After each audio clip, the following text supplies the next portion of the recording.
BRS పాలనలోనే Palamuru జిల్లా వెనుకబాటుకు గురైందని ఉప ముఖ్యమంత్రి బట్టి విక్రమార్క ఆరోపించారు. బీఆర్ఎస్ ప్రభుత్వం రాష్ట్రాన్ని అప్పుల కుప్పగా మార్చి అధోగతి పాలు చేసిందని ధ్వజమెత్తారు. రాష్ట్రాన్ని అప్పుల ఊపి నుంచి గట్టెక్కించేందుకు ఆదాయ మార్గాలను ప్రభుత్వం అన్వేషిస్తోందన్నారు. కేసీఆర్ సీఎం కాకముందు 69,000 కోట్లున్న రాష్ట్ర అప్పులు ఇప్పుడు 6.71 లక్షల కోట్లకు పెరిగాయని చెప్పారు. కాంగ్రెస్ పార్టీ ఇచ్చిన 6 గ్యారెంటీలను ఖచ్చితంగా అమలు చేస్తుందన్నారు బట్టి విక్రమార్క. నారాయణపేట జిల్లా మక్తల మండలం సంగం బండలో లెవెల్ కెనాల్లో 400 మీటర్ల బండరాయిని భారీ నీటిపారుదల శాఖ మంత్రి ఉత్తమ్ కుమార్ రెడ్డి, ఎమ్మెల్యే వాకటి శ్రీహరితో కలిసి భట్టి పరిశీలించి పూజలు చేశారు. అలాగే సూర్యాపేట జిల్లా కోదాడ మండలం రెడ్లకుంట గ్రామం, ఖమ్మం జిల్లా మధిర, వైరాలో పలు అభివృద్ధి పనులకు నిర్వహించిన శంకుస్థాపన కార్యక్రమాల్లో భట్టి విక్రమార్క, మంత్రి ఉత్తమ్ పాల్గొన్నారు.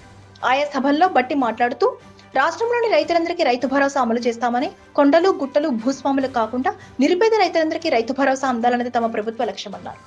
కాంగ్రెస్ ప్రభుత్వం చెప్పిందే చేస్తుంది, చేసేదే చెబుతుందని తెలిపారు. తెల్ల రేషన్ కార్డు ఉన్న వారు కరెంటు బిల్లు కట్టాల్సిన అవసరం లేదని తెలిపారు. లబ్ధిదారుల పేర్లు పొరపాటున జాబితాలో లేకుంటే మళ్లీ తహసీల్దార్ ఆఫీస్కి వెళ్లి దరఖాస్తు చేసుకుంటే ఉచిత విద్యుత్ అందిస్తామన్నారు.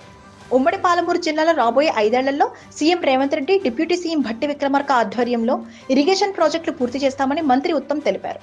మక్తల్, నారాయణపేట, కొడంగల్ ఎత్తిపోతల పథకం కోసం 3,000 కోట్ల రూపాయలు మంజూరు చేశామన్నారు.